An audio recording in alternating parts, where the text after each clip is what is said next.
Welcome to the Jeremy Gorham Leadership Podcast, a conversation designed to encourage and equip ministry leaders. And now, here's your host, Jeremy Gorham.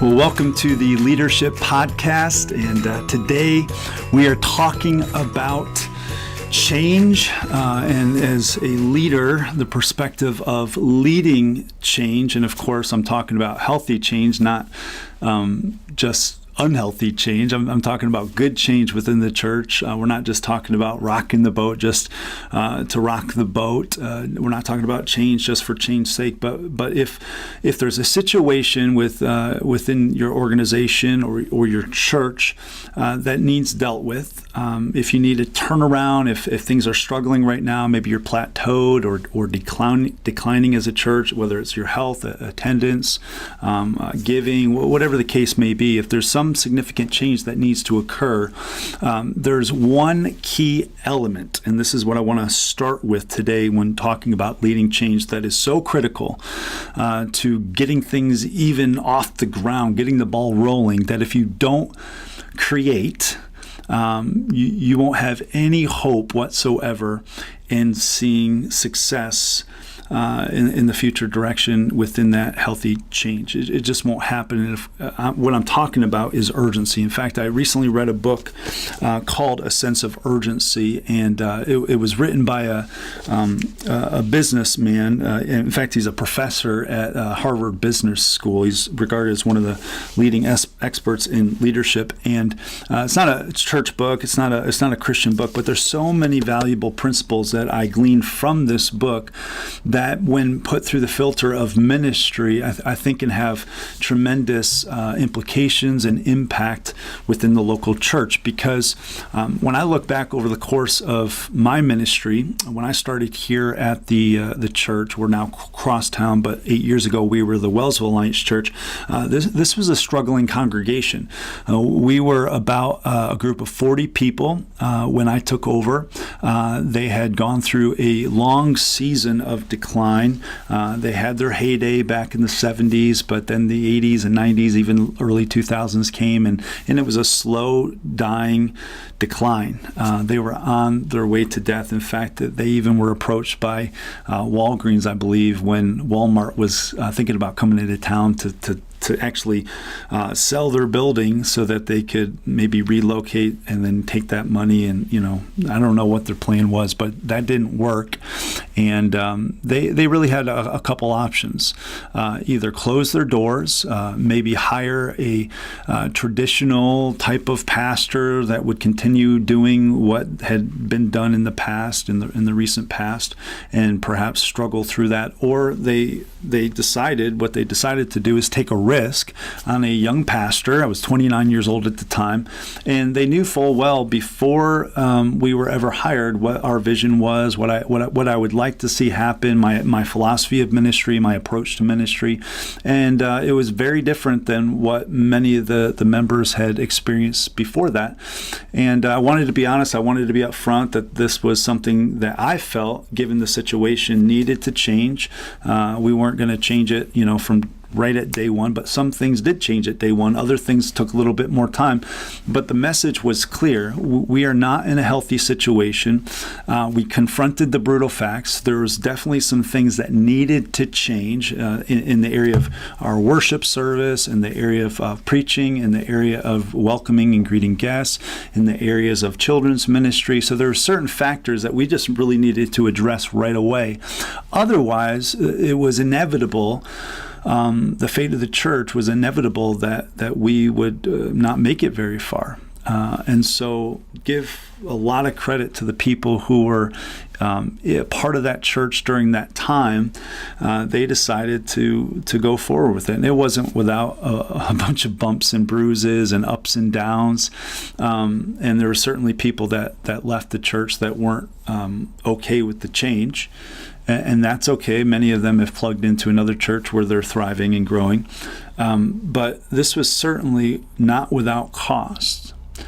On the flip side, though, if we didn't make the change, then I think the story of the church would have been inevitable death, or at the very least a very, very slow decline into death. And so one of the factors, when I rewind the tape and look at what were some key factors, some key insights to why the church was not only able to survive but thrive, and now we've gone from about 40 people to about 250 people here at the Wellsville campus, and now 3 other campuses, our 4th campus about to be launching on Easter Sunday. There were some key factors in those growth periods where we said, good is not good enough. We need to go the extra mile. Playing it safe is risky.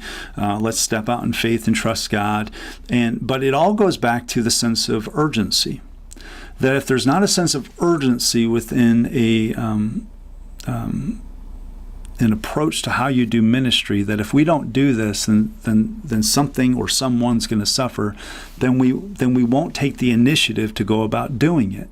I think, looking back on our story as a church, if they would have thought that they would have been okay doing what they had always done, they would have continued doing what they have always done. But there came a point where they felt like, if we don't change, we're going to die. So it was a simple choice: change or die.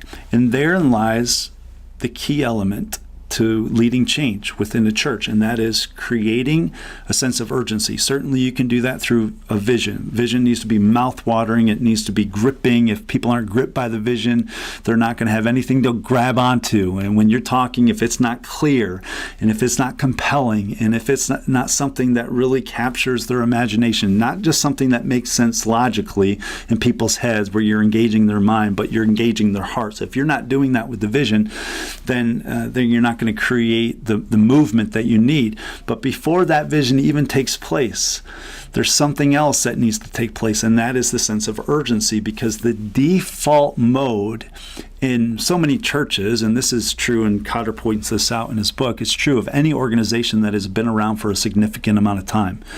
That default mode is complacency. That we're okay, bills are being paid, seats are somewhat being filled. Maybe no one's coming to Christ. Maybe no one's getting baptized. Maybe no one's getting discipled. But at least the doors are open, and we can continue on doing what we've always done, and we won't ruffle anybody's feathers, and we'll just keep on doing what we've always done. Well, if you keep doing what you've always done, but you expect a different result, the definition of that, or the name of that, is insanity, and it leads to death within churches. And so, in order to create that sense of urgency, we got to get away from complacency. That idea that good is good enough, that what we've done in the past is something that we're always going to do, even if we're not liking the results. And so in the book, he talks about how we battle against complacency, how we stretch people out of their comfort zone to get their minds wrapped around what could be, and to actually embrace that vision.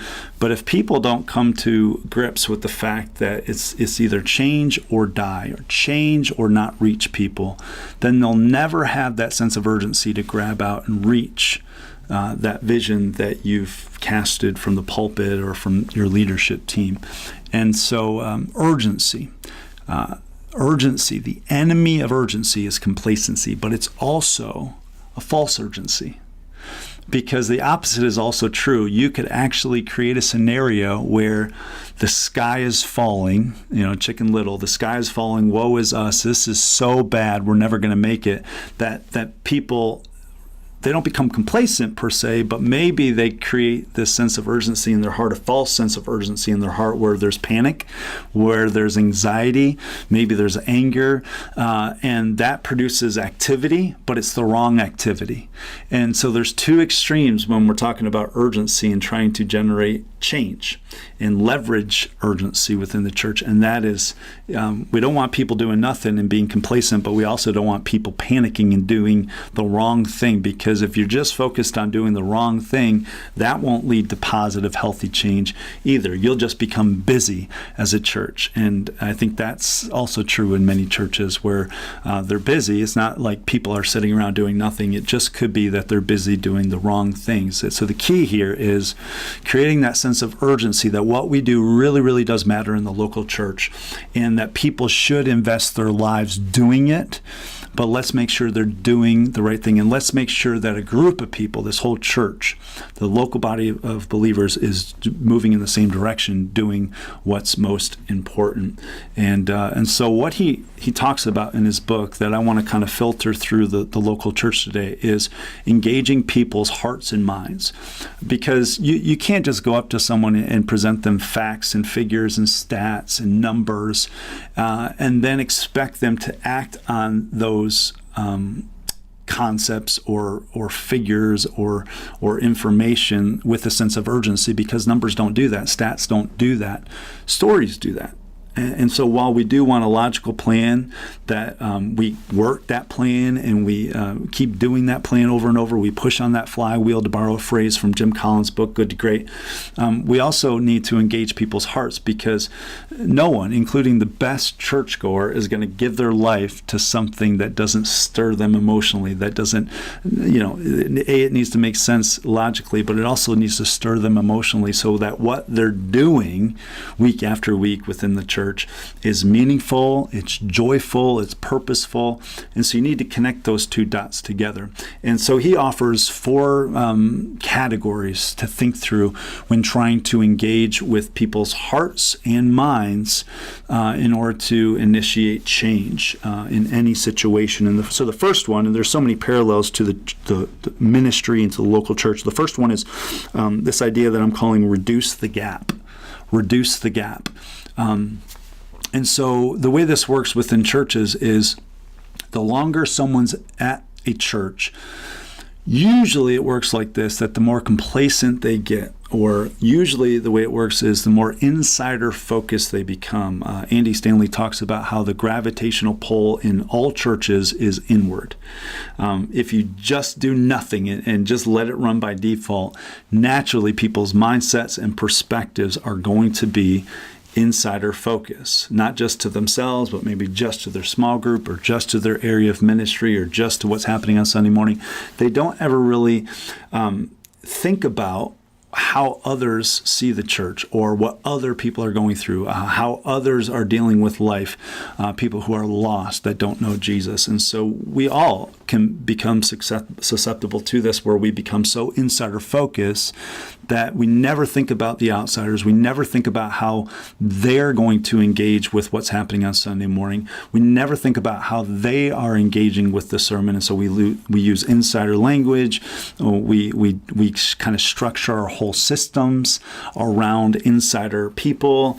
And so what he talks about is bridging that gap so that people who are on the inside start to think about the realities on the outside.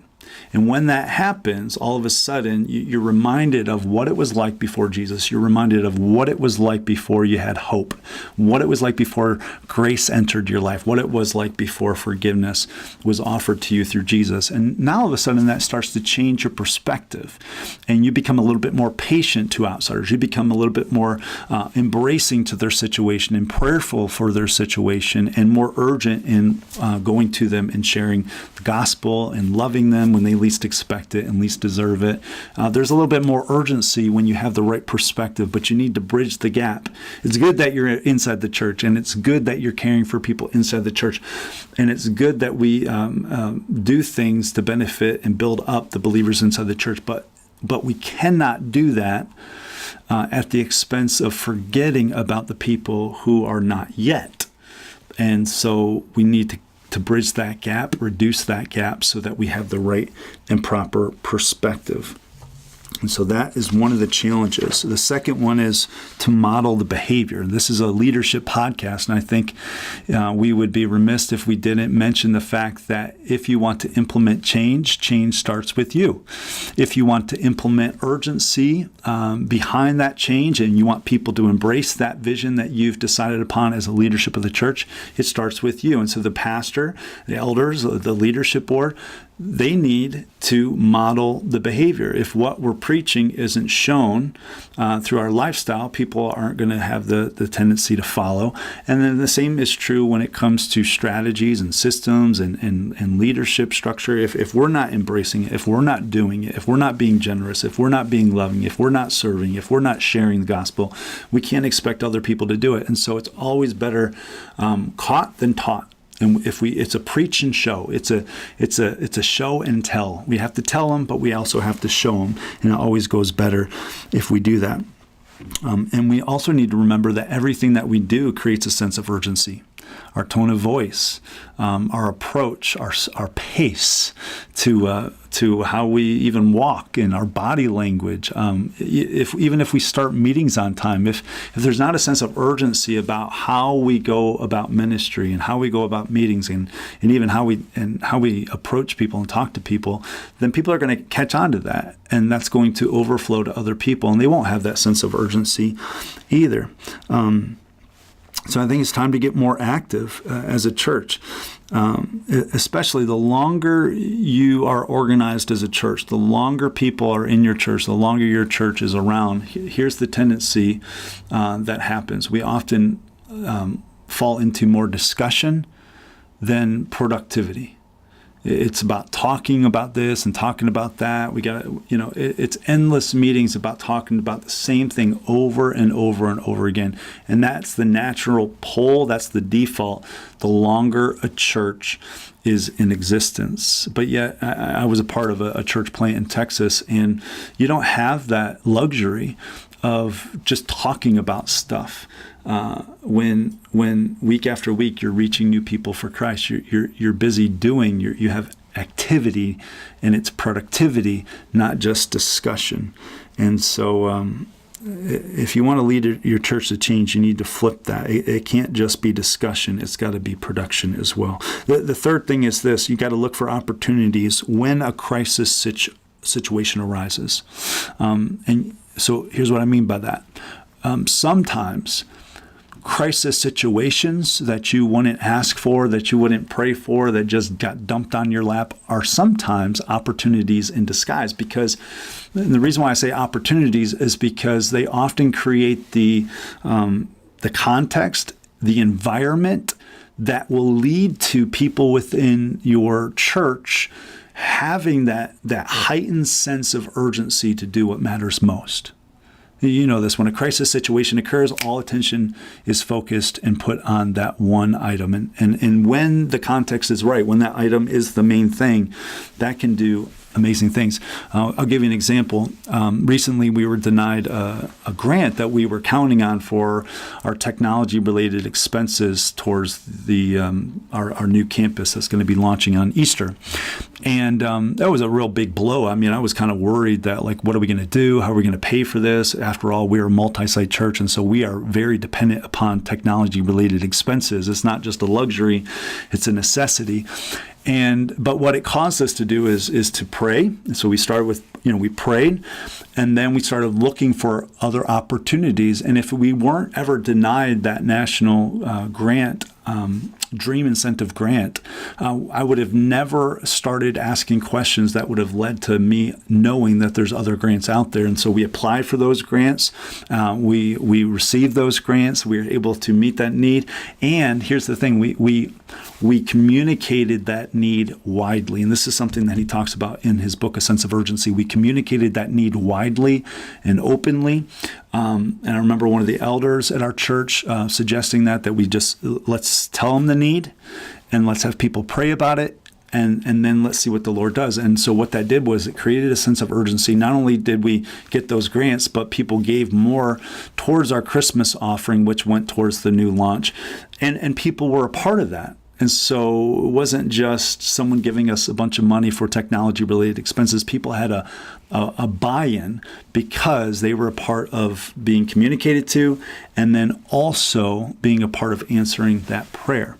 And so it's not all situations that you would categorize as crisis are actually crisis. Sometimes there are opportunities to really focus on what matters most. In this case, prayer, communication with the congregation that would lead to maybe generosity, that would lead to people stepping up that otherwise really didn't have that sense of urgency on their heart to give. That's just one example. The other example I often use is a church that I follow in Washington, D.C., National Community Church. And for years they were meeting in public schools. And the story goes that one day they got a call, the pastor got a call that they were not going to be able to meet there any longer. Like that day, it was a portable church. Can you imagine what you would do? And so it caused them to really pray. Well, that instance, that crisis, for example, actually led them to meeting in theaters all over the city. Now that they've become a multi-site church, you couldn't possibly imagine them not meeting in movie theaters, but it happened all through a crisis. And the very vehicle that God used to reach thousands of people in that city, and they're doing amazing things through, they have a coffee house on Capitol Hill. In fact, one of their mantras, ministry mantras, is that they want to be doing ministry in the marketplace. Well, if they're meeting in, a church traditional building, that would have never happened. And so if they got what they wanted, if there was no crisis involved in their situation, they would have never have crossed paths with God's destiny for what he wanted them to do as a church. And I think there's countless stories of our church. For example, we had a pipeline burst back in 2015.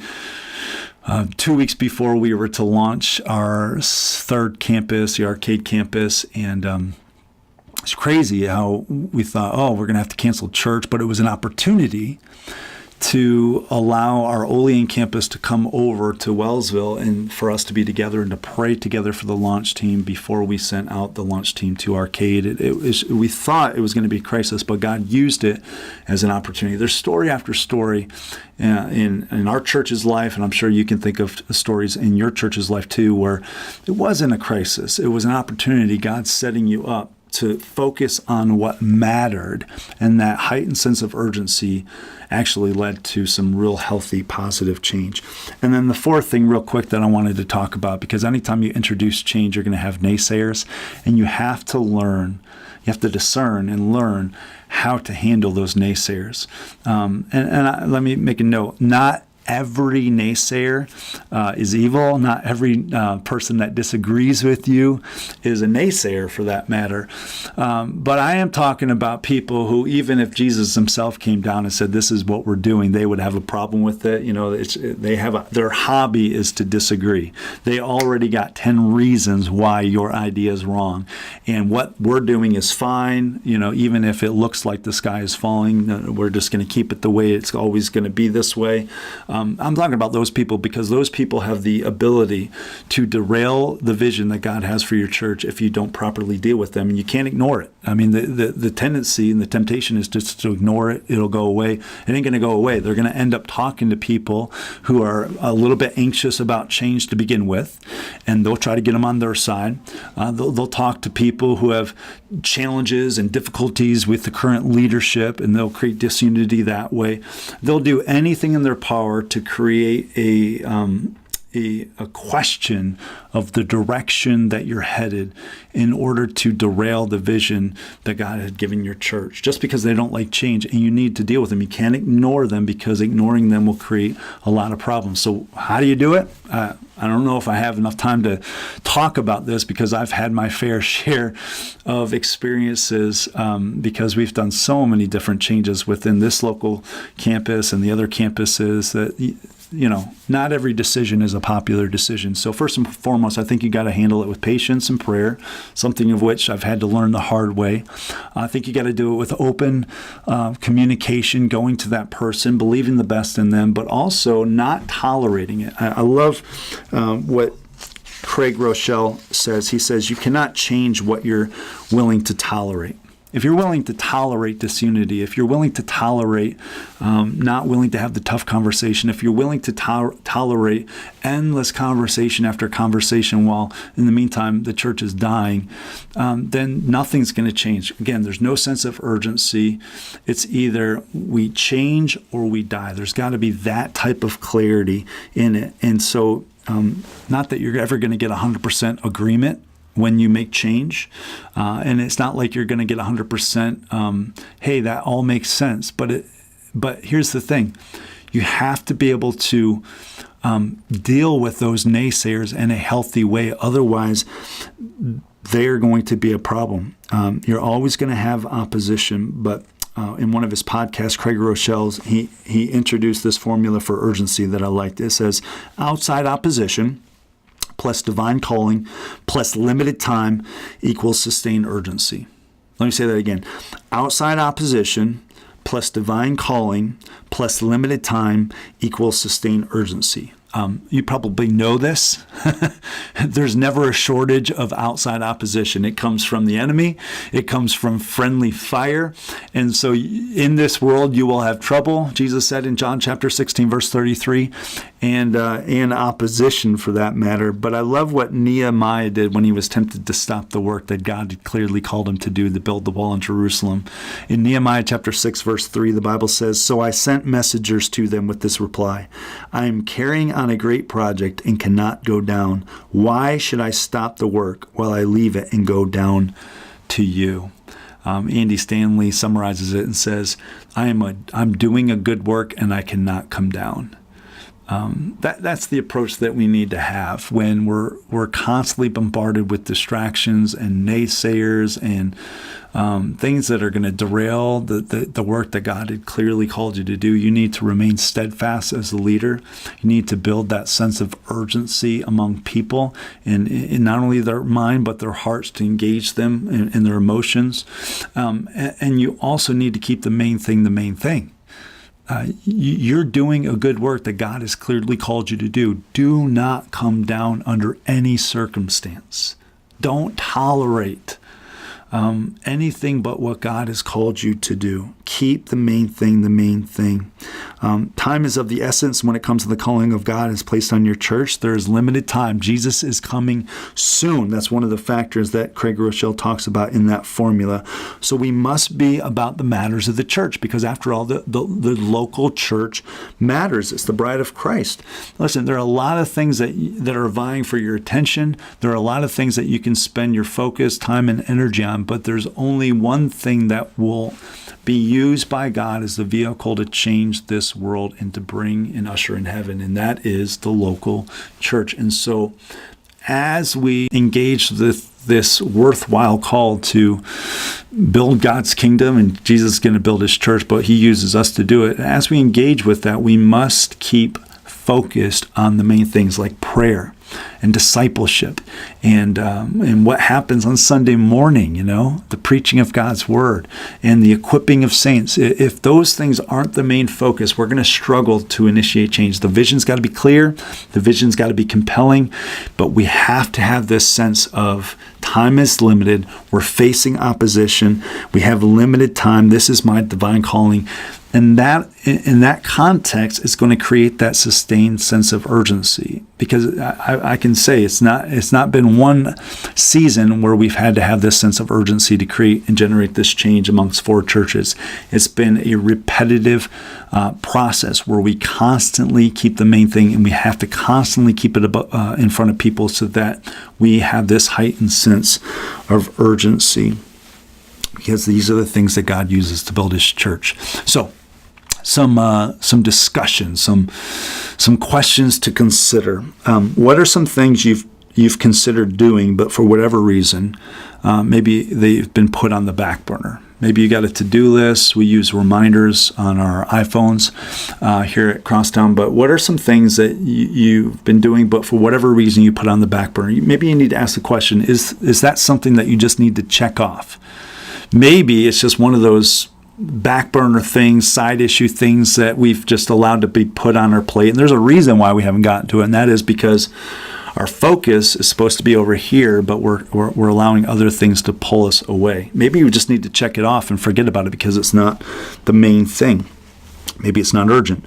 And then secondly, what are you doing that is busy work that does not necessarily have anything to do with productive work? What are you doing that's just busy work that might not be productive work? And how could you limit your focus to what matters most? Again, reduce the gap. Help people understand what other people on the outside looking in are dealing with, that are going through, and how the gospel can be a factor in that. Model the behavior as a leader. through your tone of voice, through your actions, through even how you start meetings, and how you approach ministry. Model that behavior, that there's a sense of urgency about what we do, that what we're doing really, really does matter. Look for opportunities when a crisis situation arises. It might be an opportunity in disguise, and then learn to prayerfully and wisely handle naysayers within the church, because otherwise they will have the potential to derail the vision that God has laid on your heart. Change or die. I mean, there's got to be a sense of urgency behind what we do. If we're just finding ourselves going through the motions, it's a good indication that we're not keeping the main thing, and perhaps we're on the road to dying a slow death. I think it's 70% of churches, at least in our denomination, it could be even higher in other denominations, are either plateaued or declining. Something's got to change. And change starts with a heightened sense of urgency. The enemy of urgency is complacency, not willing to do what needs to be done, or a false sense of urgency, which is doing the wrong things and creating stress and anxiety in your people. Don't do those. Here's what you do. You do the right things. You keep your focus on the right things and have your time and attention pushing on those right things. And if you do them long enough, I think that God will bring about positive change in your church. That's all for this edition of the Leadership Podcast. I hope you check out further resources and the show notes, links to things that maybe we've talked about in this book as well. And I hope to see you next time on the Jeremy Gorham Leadership Podcast.